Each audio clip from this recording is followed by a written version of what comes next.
বাস্তব ভিত্তিক পদক্ষেপ নিলেই এটা কমে আসবে এবং দৃষ্টান্তমূলক শাস্তি দিলেই কমে আসবে। আইন শৃঙ্খলা বাহিনী অবনতির কারণে পার পেয়ে যাচ্ছে, আমরা মনে করি এটা দৃষ্টান্তমূলক শাস্তি দেওয়া উচিত। আর যারা গ্রেপ্তার হবে তাদেরকে জামিন অযোগ্য করতে হবে। ছেলে মেয়েরা রাস্তায় বেরিয়ে পারতেছে না, ভয় পাইতেছে। কিছু মহলে তারা চিহ্নিতভাবে এই কাজগুলি বাড়ায় করতেছে।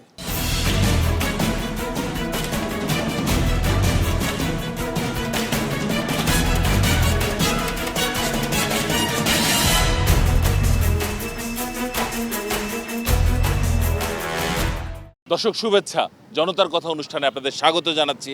আমি আসিফ সুমিত। আপনারা জানেন জনগণের মতামত তুলে ধরতে একুশে টেলিভিশনের বিশেষ আয়োজন জনতার কথা। আজকে সাধারণ মানুষের কথা শুনতে আমরা এসেছি রাজধানীর মতিঝিল এলাকায়। আমাদের প্রত্যাশা দেশে শক্তিশালী গণতন্ত্র, আমরা চাই সরকারকে সহায়তা করতে।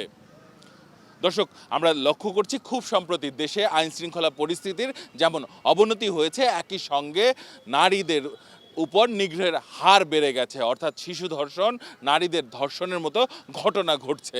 মূলত সরকার এক্ষেত্রে কার্যকরী কী পদক্ষেপ নিতে পারে বা কী ধরনের ভূমিকা রাখা উচিত তা নিয়ে সাধারণ মানুষের কাছ থেকে জেনে নেব। কি মনে করেন আপনারা?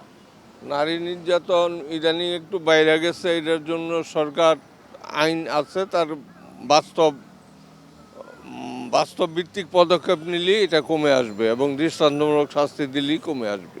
আইন শৃঙ্খলা বাহিনী অবনতির কারণে পার পেয়ে যাচ্ছে, আমরা মনে করি এটা দৃষ্টান্তমূলক শাস্তি দেওয়া উচিত। আর যারা গ্রেপ্তার হবে তাদেরকে জামিন অযোগ্য করতে হবে। ছেলে মেয়েরা রাস্তায় বেরিয়ে পারতেছে না, ভয় পাইতেছে। কিছু মহলে তারা চিহ্নিতভাবে এই কাজগুলি বাড়ায় করতেছে। এটা আগের এক সরকারের ফেসি সরকার, তারাই করাইতেছে ইচ্ছাকৃতভাবে। সরকারকে আরও কঠোর পদক্ষেপ নেওয়া উচিত।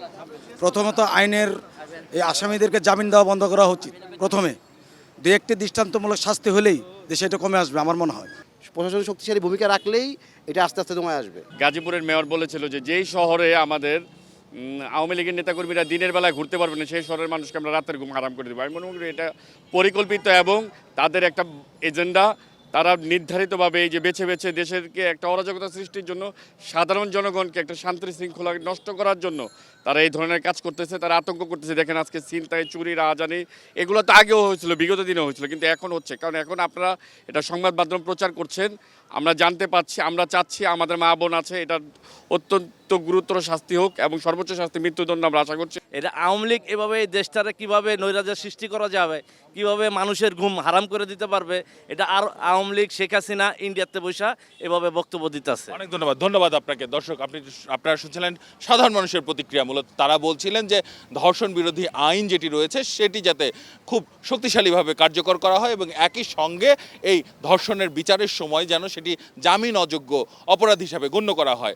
এখন সাধারণ মানুষের কাছে আমরা দ্বিতীয় প্রশ্নে যেতে চাই। আমরা দেখেছি খুব সম্প্রতি প্রধান উপদেষ্টা দ্য গার্ডিয়ানকে দেয়া তার সাক্ষাৎকারে উল্লেখ করেছেন যে বিগত আওয়ামী লীগ সরকার বাংলাদেশকে গাজা নগরীর মতো করে ধ্বংস করেছে।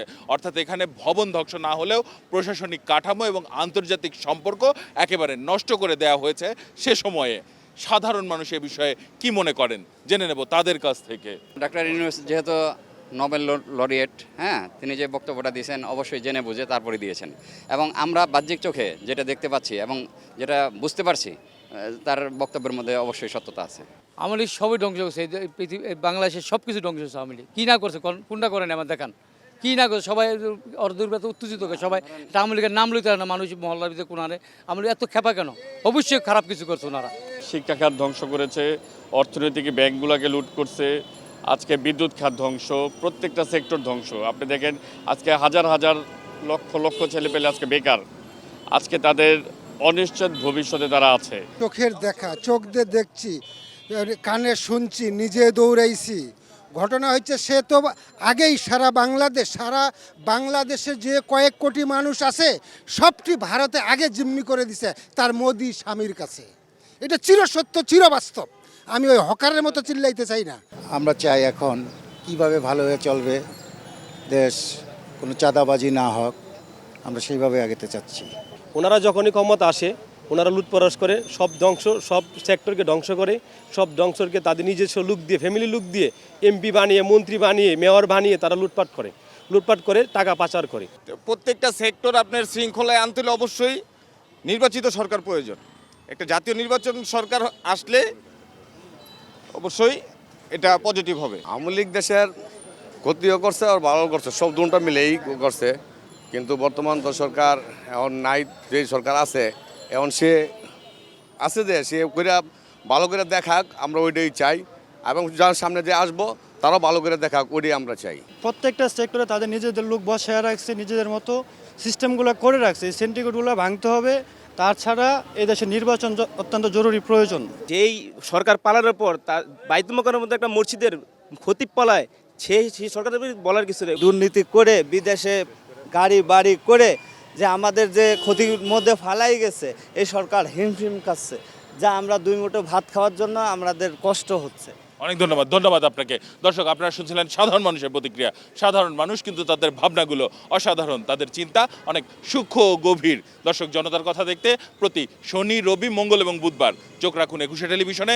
সঙ্গে থাকবো আমি আসিফ সুমিত।